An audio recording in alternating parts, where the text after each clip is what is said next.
Hello everyone. In the series of Learning Database Management System, our today's topic is aggregate function or set function in relational algebra. So aggregate function or set function are introduced to relational algebra to increase its expressive power. It makes our work easier, and aggregate function operate on a set of value, that is, I'm talking about tuples, or we can call it records, and computes one single value as a output. So on an entire table we can select some values, set of values or records, and we can group them together, and then from that a single output will be produced by applying aggregate function. We will see examples so it will be more clear. The set functions in relational algebra, uh, these are the common set functions. First is sum. So if you can see, I'm talking about set functions or aggregate functions. So if you can see, in front of function the small bracket will come. So sum function compute sum of all values in the set. So basically we will apply sum function only to that particular attribute where numeric values are present. Average function computes the average of all the values in the set. Again, this is also applied to the column where numeric values are present. Maximum, for maximum we are using max, so it finds the maximum value of all values in the set. Minimum function find the minimum value of all value in the set. Then there is one any function, so it will return true if the set is not empty, and if the set is empty it will return false. And last we have count.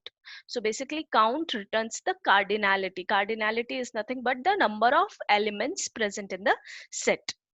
Fine. Aggregate or set function. Set function must be applied to a group or set of value, as I told. For example, if I am having a table of employee and there are different employee, so I can group male employees as one group and I can group female employees as one group.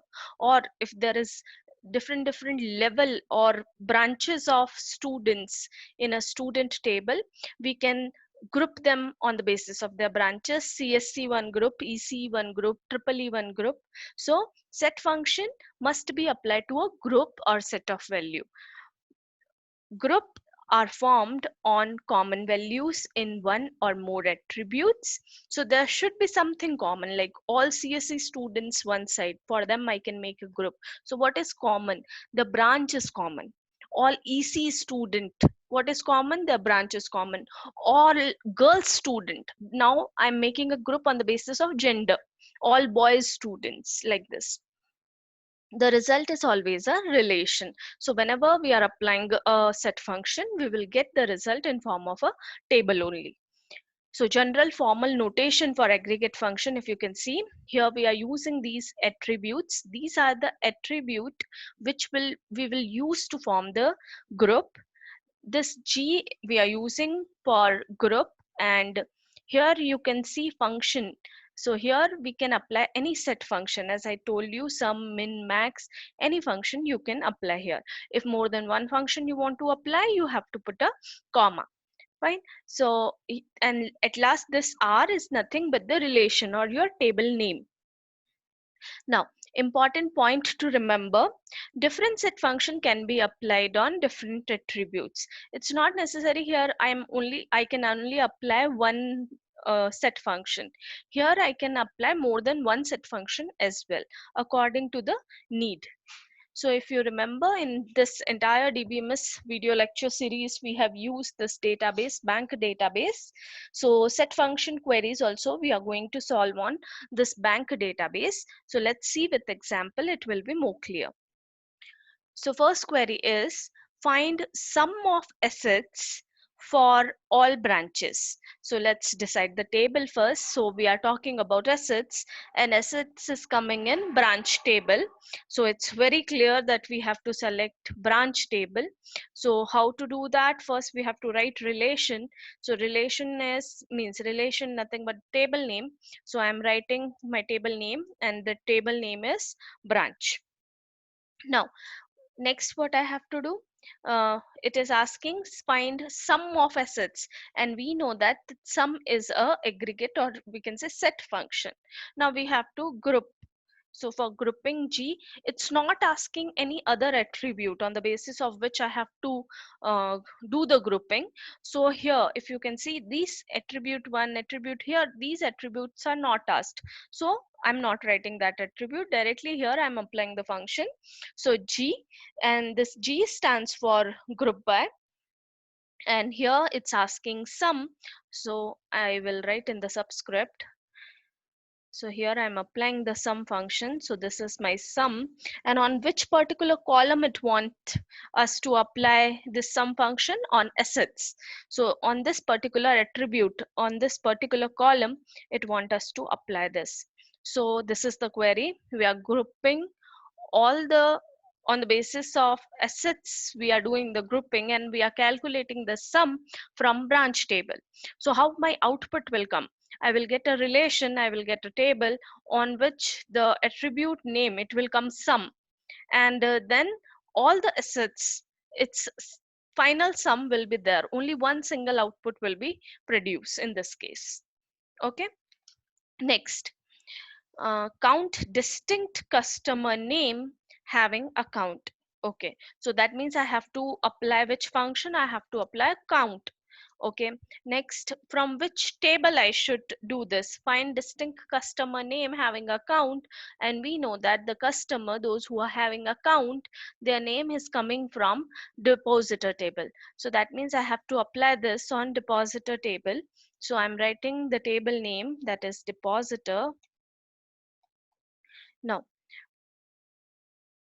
then I'm writing G for group by. Here also it's not giving me any attribute on the basis of which I have to do grouping. So here the attribute I'm not writing before G, only directly I have to write the aggregate function. So here we have to write aggregate function, and my aggregate function is count, and inside count what it want? It want customer name. And if we can see depositor table, here we are having customer underscore name, that's my attribute name. So here I'm writing cust, I'm writing in short cust name, customer name. And one more thing, it's mentioned that distinct customer name, it don't want duplicacy, so I'm using the keyword distinct here before this attribute name. So it will give me distinct, means only without any duplicacy, it will give me the customer name. If a customer name is coming twice, it will not come. Okay, third one, find branch name wise sum of account balance. Okay, so here find branch name wise. So if you can see, now it is giving me the attribute on the basis of which I have to do the grouping. Fine. Now, for understanding this, I have taken a example.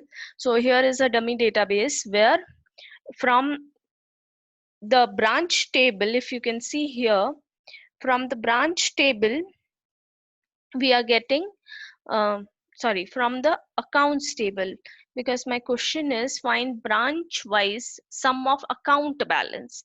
So here we will go with accounts table, and in accounts table we are having a branch name and we are having balance. So this branch name is the attribute on the basis of which my uh, grouping will be done. So if you can see here in this dummy database, we are having Parridge branch, we are having Brighton branch, and we are having Redwood branch. So what will happen? These two, Parridge branch will make one group, this Brighton will make one group, and this Redwood is alone, so it will come as a single element of a group. So there will be three groups for this. Fine. So let me write first the table name. We are working on account table. After this, we are doing what? We are finding the on the basis of branch name. So here I will write br underscore name. So this is my attribute on the basis of which I want grouping. G for group by, and it wants sum. So in the subscript I will write this set function, that is sum, and on which column it want me to apply this set function. On balance column, on balance attribute, it want me to apply this set function. So here is the column name. Fine. So here on the basis of branch name, it will do the partitioning. If I can show you the result here, if you can see parish, here there are two parish branch name and 400 plus 900. So if you can see here, the sum balance, the resultant table is coming with group one is parish and the sum is 1300. Fine. Similarly, if you can see for redwood, only one branch was there, so 700 is 700. For brighton, these two are grouped together, 750 plus 750, so 1500 is coming in the output table. Now let us suppose, if you can see here, this column, particular column, what I'm getting, how I'm writing the aggregate function, similarly I'm getting the uh, attribute name. If let us suppose I want to rename this, I don't want this sum balance written like this. I want to write it aggregate balance or something. I want to change this. So there is an option for renaming here. So you can write it like this. uh, we are finding on the basis of branch name, we are doing this. So br name, for group by there is this g, and then we are applying aggregate function, that is sum balance. So here it is. Now you can use the keyword as, and you can give the new name. So let me write this as uh, aggregate balance. I want to call this particular result in resultant table, this particular attribute, this particular column, I want to name it as aggregate balance. So what I have done, after this I have used the keyword as and I have written the new name. Fine. And after this, it's same. You can write the table name or relation name. So that we will mention here. So that's it. If you want to rename it, the same query will come like this. If you don't want to rename, your resultant table will look like this. Okay. So next query, find branch city wise maximum assets. So if you can see the table, in the branch table, we are having this branch city. So here also attribute is given to us. It wants us to group them on the basis of branch city. So first I have to write br underscore city, then G for group by, and what it want, max asset. That means I have to apply the aggregate function, and that is max aggregate function I have to apply. So here I'm writing max in bracket. I'm writing on assets. It want me to apply this. So here is assets. And after this, I have to give the relation name. So here I'm giving the relation name and my table name is nothing but branch. So here I'm giving the relation name branch. So this is my final query. So this was the aggregate function. I hope it is clear to you. That's all for today. Thank you.